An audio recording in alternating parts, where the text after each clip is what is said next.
नमस्कार दोस्तों, I hope आप सब अच्छे होंगे। जो MSSO PYQ सीरीज़ चल रहा है उसका ये 11वां वीडियो होगा। पिछले 10th वीडियो में मैं 70 क्वेश्चन तक कवर किया था मैंने, तो इसमें कोशिश करूँगा थोड़ा क्वेश्चन जितना हो जाए फास्ट। बहुत ज़्यादा डिस्क्राइब करने में नहीं फंसूँगा, क्योंकि बहुत ज़्यादा डिस्क्राइब करने के चक्कर में बहुत टाइम निकल जाता है। तो कोशिश करूँगा कम टाइम में ज़्यादा क्वेश्चंस आपका कवर करा दूँ। और आपके लिए ये रहता है कि आप उस क्वेश्चन को देख के जो बाकी ऑप्शन है उसको भी आप एक्सप्लोर किया करो, जिससे आप ज़्यादा क्वेश्चन पे अपना कमांड बना पाओ। कुछ क्वेश्चन ऐसे हैं जो MSSO के लिए थोड़ा कम इम्पॉर्टेंट है, तो उसको मैं स्किप करूँगा, और जो ज़्यादा इम्पॉर्टेंट है उस पर फोकस करूँगा। तो स्टार्ट करते हैं। 71 क्वेश्चन है, the process of integrating the employee needs and aspirations which with the organization needs. तो ये करियर प्लानिंग बोलते हैं। Delphi technique is used for, तो डेल्फी टेक्निक के ऊपर क्वेश्चन बहुत बार आया हुआ है, तो ये मैन पावर प्लानिंग के लिए डेल्फी टेक्निक यूज़ करते हैं। Robert Kaplan and David Norton developed the concept which links company's current action to its long term goals. What is the name of the concept. इसको balance score card बोलते हैं। इसमें पूछा गया है कि which provides a way of technique that helps people in better understanding of their relationship with themselves and others. यानी और लोगों के साथ उनका रिलेशन कैसे बेहतर जो है इसको समझने के लिए कौन सा ऐसा टेक्निक है जो यूज़ करते हैं। तो वो जौहरी विंडो है। जौहरी विंडो से आप समझ सकते हैं कि आपका अन्य लोगों के साथ कैसा रिलेशनशिप है। Who gave the concept of hot stove rule for discipline maintenance. तो ये प्रोफेसर मैकग्रेगर ने दिया था हॉट स्टोव रूल। तो हॉट स्टोव रूल याद रख लेना, रट लेना, प्रोफेसर मैकग्रेगर का। Who given the concept of 3 factors of bargaining power. तो बार्गेनिंग पावर के 3 factors professor John T Dunlop ने दिया है। बार्गेनिंग जो कह सकते हो कि एक सोशल प्रेशर ग्रुप होता है वो यूज़ करते हैं, और ये इंडस्ट्री में जो यूज़ करते हैं वो एसोसिएशन के लोग यूज़ करते हैं अपनी सैलरी बढ़ाने के लिए, अपने काम के घंटों में बदलाव के लिए, एंड बेटर वेलबींग के लिए। एंड देन इसमें मैच कराना है कंसल्टेटिव मैनेजमेंट स्टाइल किसमें होता है, क्या क्या करता है, growth of trade unions and importance of labour legislation. Participative style से क्या होता है, लेबर ट्रीटेड एज पार्टनर और फ्रेंड और एलाई और एसोसिएट।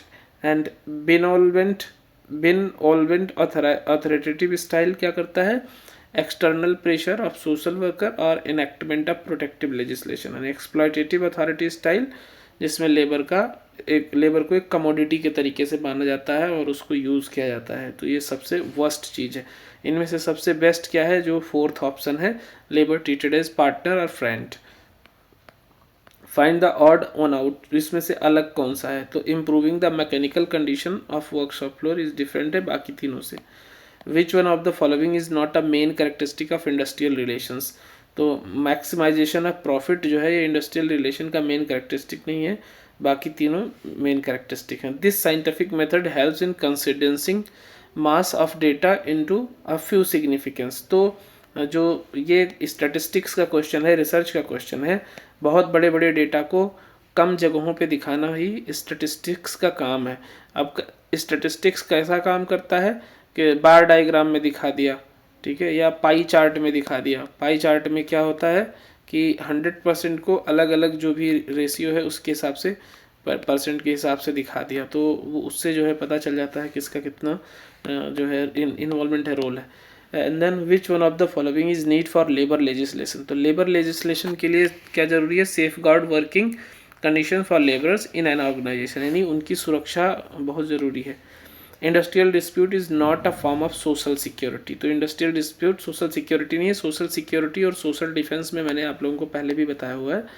तो जो सोशल सिक्योरिटी है वो है पेंशन से रिलेटेड, असिस्टेंस से रिलेटेड। तो क्या है, सोशल असिस्टेंस और minimum wages and pension fund. तो पेंशन से रिलेटेड जितना है और जितना फाइनेंशियल असिस्टेंस से रिलेटेड है वो सोशल सिक्योरिटी में आएगा। सोशल डिफेंस में क्या आएगा, जैसे पुलिस आपकी सुरक्षा प्रदान करती है, आर्मी आपकी सुरक्षा प्रदान करती है, तो वो सब सोशल डिफेंस में आएगा। देन नेक्स्ट है which of the following initiatives is not a social security measures taken by the ministry of labour and employment.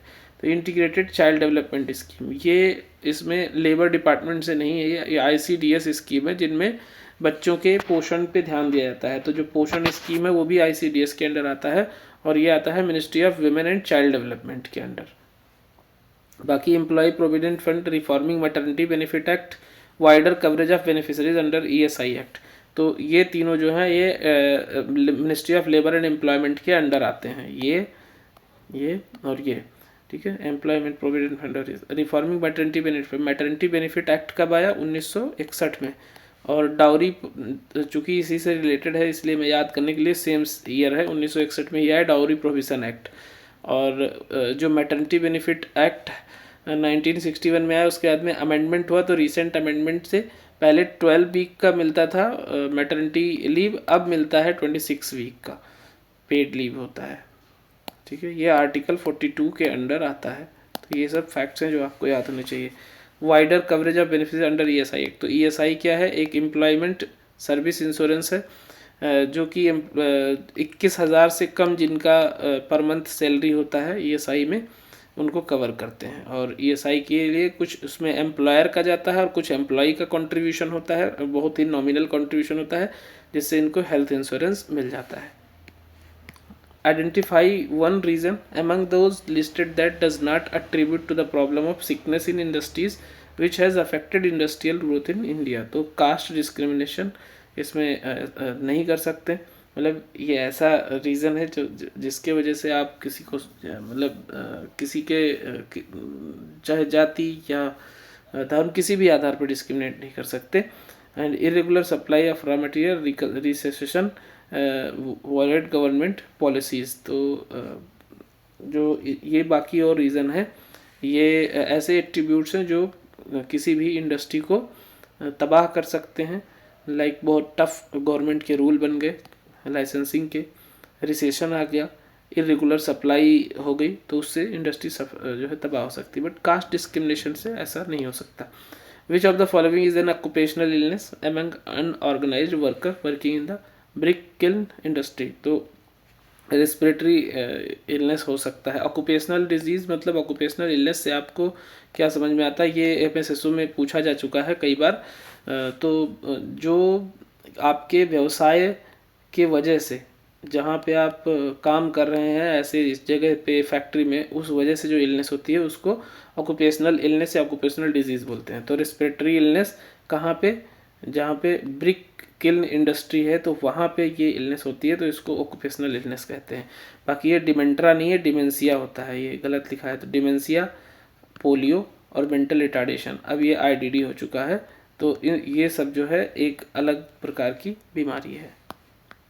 Kajal relationship, cause and effect can be assessed only with. तो ये experimental research design में होता है, जिसमें हम एक से अधिक वेरिएबल जिसमें होते हैं V1, V2 या V3 है, तो इसमें आपस में कोरिलेशन क्या है, एक दूसरे को कंट्रोल करके किसी को डिपेंडेंट वेरिएबल पे हम इंडिपेंडेंट वेरिएबल का जो है कॉज देखते हैं, तो कॉज एंड इफेक्ट देखते हैं, उसी को एक्सपेरिमेंटल रिसर्च डिज़ाइन करते हैं। An independent variable which is hypothesized to modify the relationship between the dependent and independent variable. तो इसको मॉडरेटर वेरिएबल बोलते हैं। मॉडरेटर वेरिएबल को कभी कभी उसको जो है एक्सट्रानियस वेरिएबल भी बोला जाता है, जो दिखता नहीं है। In the year 1952, the merger of AASSW and ASSW resulted in the formation of CSWE. In the year 1898, the first school of social workers was established as, तो ये था the New York School of Philanthropy. H1 refers to, H1 मतलब alternate hypothesis। तो आपको मैंने पहले बताया है H0 जो होता है इसको बोलते हैं null hypothesis, H0 इसको H0 भी प्रोनाउंशिएट करते हैं, और HA ये अल्टरनेट हो गया, HA1 HA2 ऐसे करके बना सकते हो, और H1 H2 भी लिखते हैं, ठीक है। तो ये अल्टरनेट हो जाता है। अल्टरनेट इसमें नल हाइपोथेसिस को रिजेक्ट करना होता है अपने रिसर्च के टूल से, और इसको एक्सेप्ट करना होता है, ठीक है। अगर इसमें नल हाइपोथेसिस एक्सेप्ट हो जाता है, रिजेक्ट नहीं कर पाते हैं, तो वो हो जाता है टाइप 1 एरर। और मतलब ट्रू नल हाइपोथेसिस रिजेक्ट कर देते हो तो वो टाइप 2 एरर हो जाता है। तो इस तरीके से आप लोग याद रखिए एक दूसरे से। और इसमें पॉजिटिव इसमें नेगेटिव कोरिलेशन होता है। नेगेटिव इन द सेंस इसमें होता है कि there is no correlation between two variables, और अल्टरनेट कहता है कि नहीं, कोरिलेशन है।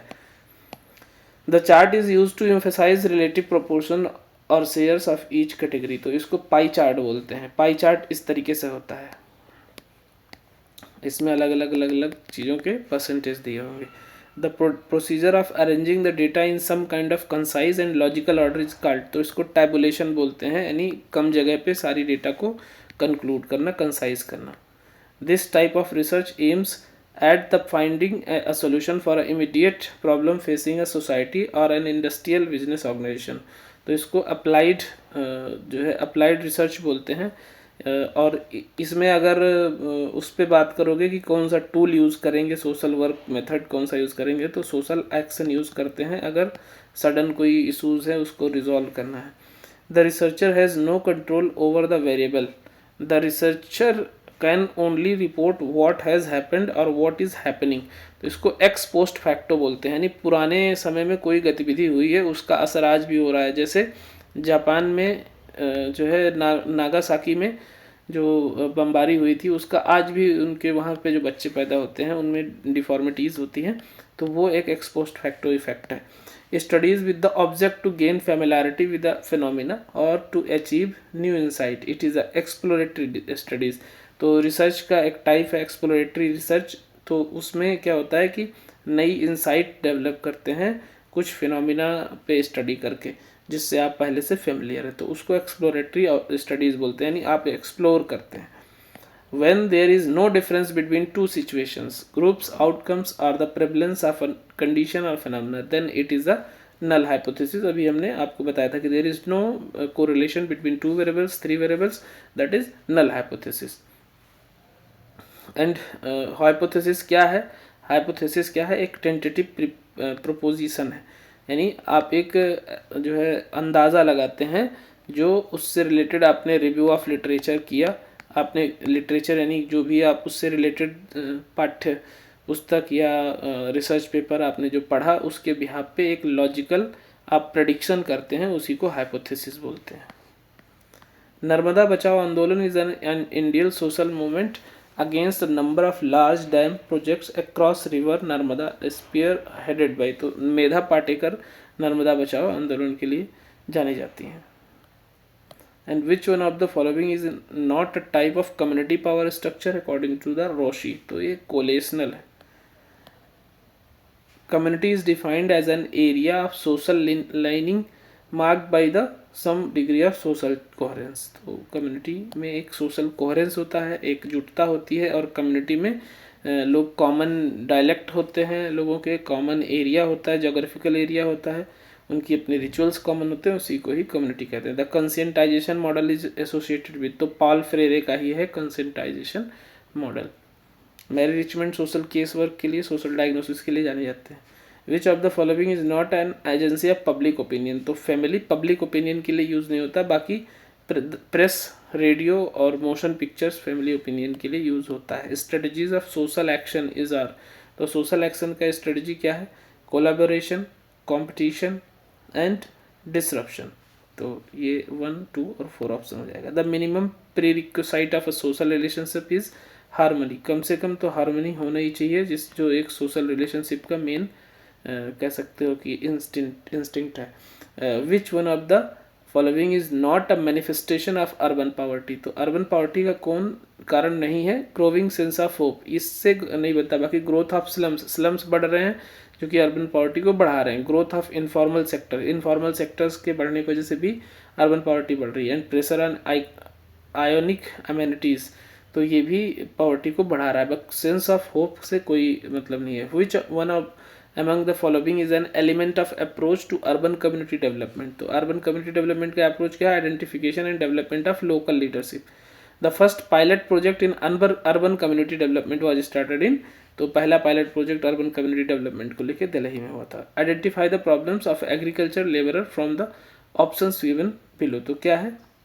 Low wages and low income agriculture में, जो कि बहुत बड़ा रीज़न है इनडेप्टनेस का। ठीक है, जो इनकम कब होगी तो गरीब मतलब उधारी और कर्जदारी तो बढ़ेगी।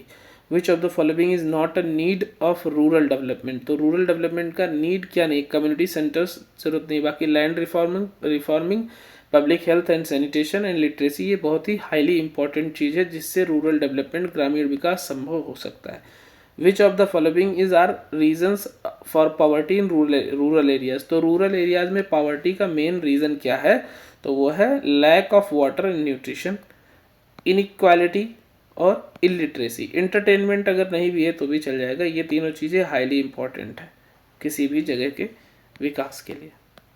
Gender development index is published by, तो gender development index UNDP United Nation development program produce करता है, यानी पब्लिश करता है। Khelo India is a flagship program under the ministry of youth affairs and sports. The advocacy of women's right on the ground of the equality of the sexes means, इसको feminism बोलते हैं। Feminist जितने भी होते हैं वो gender equality on the behalf of female nobody can discriminate, तो उसकी बात करते हैं कि आधी आबादी को बराबर का हिस्सा मिलना चाहिए। The care for the terminally ill and their families especially that provided by an organized health services is. तो जो टर्मिनली इल शब्द है इसको समझो पहले। टर्मिनली इल मतलब जो गंभीर रूप से बीमार है, जिनका इलाज अब संभव नहीं है, उनको सिर्फ आईसीयू में या वेंटिलेटर पे या उनको पैलिएटिव केयर पे रखा जा सकता है। तो उस टाइप की केयर को क्या बोलते हैं, palliative care.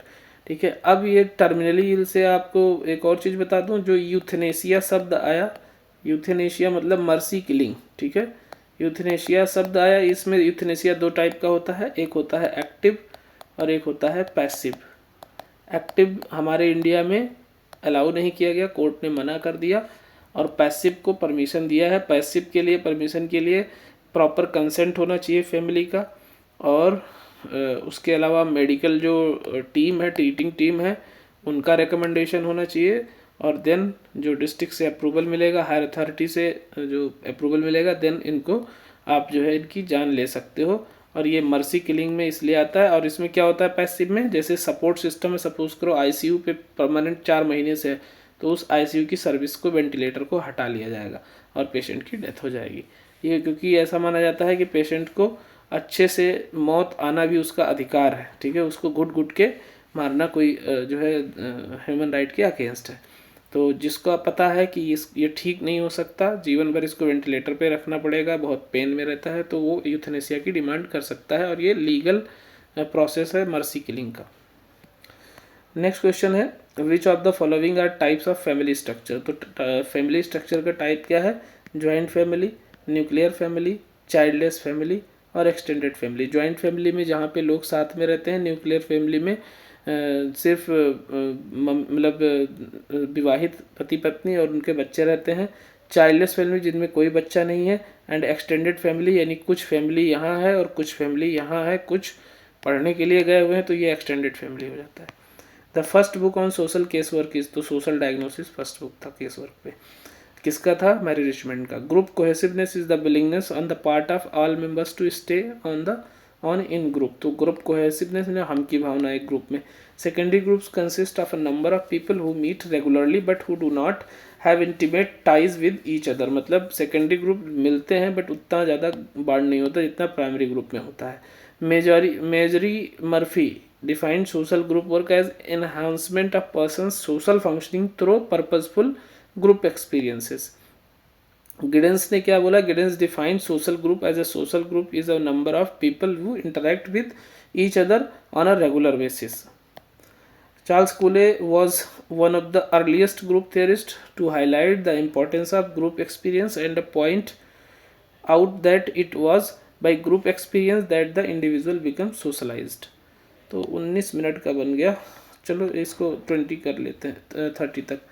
Which of the following is a major principle of group work. तो प्रिंसिपल क्या है ग्रुप वर्क का, प्लान्ड ग्रुप फॉर्मेशन होता है, गाइडेड ग्रुप इंटरेक्शन होता है, इंडिविजुअलाइजेशन होता है एंड इवेल्युएशन होता है। तो ये 4 हो जाएंगे।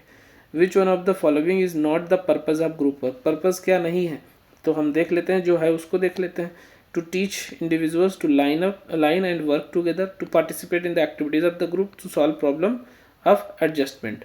To give opportunities of talented members alone, ऐसा नहीं है, ये नेगेटिव टर्म हो गया। Who produced an unified theory in group work, तो यूनिफाइड थ्योरी रुथ स्मैली ने दिया हुआ था।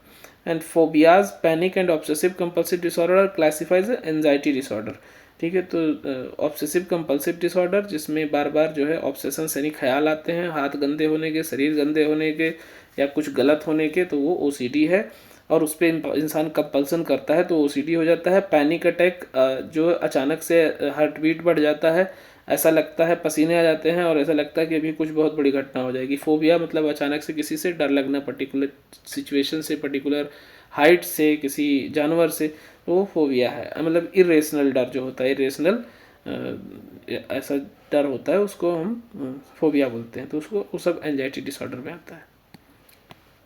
फादर ऑफ साइकोएनालिसिस, तो साइकोएनालिसिस फ्राइड उसके लिए जाने जाते हैं। एंड एडलर का इंडिविजुअल साइकोलॉजी है, जूम का साइको एनालिसिस है, कार्ल युंग का, सॉरी वो कार्ल युंग का साइको एनालिसिस नहीं, साइको सोशल डेवलपमेंटल थियरी किसका है, एरिक्सन का। Delusion are characteristically seen in, तो डेल्यूजन मतलब शक की बीमारी किसमें, तो स्किज़ोफ्रेनिया में होती है। डिप्रेशन तो एक मूड डिसऑर्डर है। डिमेंशिया एक न्यूरोलॉजिकल कंडीशन है। डिलीरियम मैक्सिमम जो अल्कोहल या ड्रग अब्यूज़ वाले होते हैं उनमें होता है, जब वो मतलब उनको कॉन्शियसनेस ही नहीं होता, उनके अंदर रहते तो बिल्कुल होश में है बट उनको पता नहीं होता है। UN convention are rights of person with disabilities came into effect from, तो 3 मई 2008 में यूएन कन्वेंशन जो है UNCRPD इनैक्ट हुआ, इफेक्ट में आया। Social worker almoner was first appointed at the Royal Free Hospital London in the year 1895, तो ये question आप लोग रट लो, मतलब 1895 में रॉयल फ्री हॉस्पिटल लंदन में पहला एल्मोनर जो है अपॉइंट किया गया था। और एल्मोनर किसको बोलते हैं, मेडिकल सोशल वर्कर को, जो आज हम लोग MSSO की प्रिपरेशन कर रहे हैं, पहले एल्मोनर बोला जाता था। इसमें अगर आप मैच करेंगे एक्सेप्टेबल नॉइज़ लेवल, जो कि डेसिबल में यूज जो है मेज़र किया जाता है, इसका पैरामीटर है डेसिबल, तो रेजिडेंशियल में 40 से ज़्यादा नहीं होना चाहिए, हॉस्पिटल एरिया में 20 to 35 से ज़्यादा नहीं होना चाहिए, इसीलिए लिखा रहता है नो हॉन्किंग, मतलब हॉस्पिटल एरिया में आपको पता होना चाहिए वहाँ हॉर्न नहीं बजाना चाहिए। एंड कॉमर्शियल और रेस्टोरेंट एरिया में 40 to 60 तक चल जाएगा, और एजुकेशनल एरिया में 30 to 40, यहाँ भी हॉर्न आपको नहीं बजाना चाहिए, एक एटिकेट्स होना चाहिए। तो इस तरीके से आज मैंने 60 क्वेश्चन कराए 22 मिनट्स में। तो आप लोगों को ये इनिशिएटिव कैसा लगा, इधर जो क्वेश्चन है वो बहुत इंपॉर्टेंट है MSSO के लिए, तो आप लोग नोट डाउन कर सकते हो।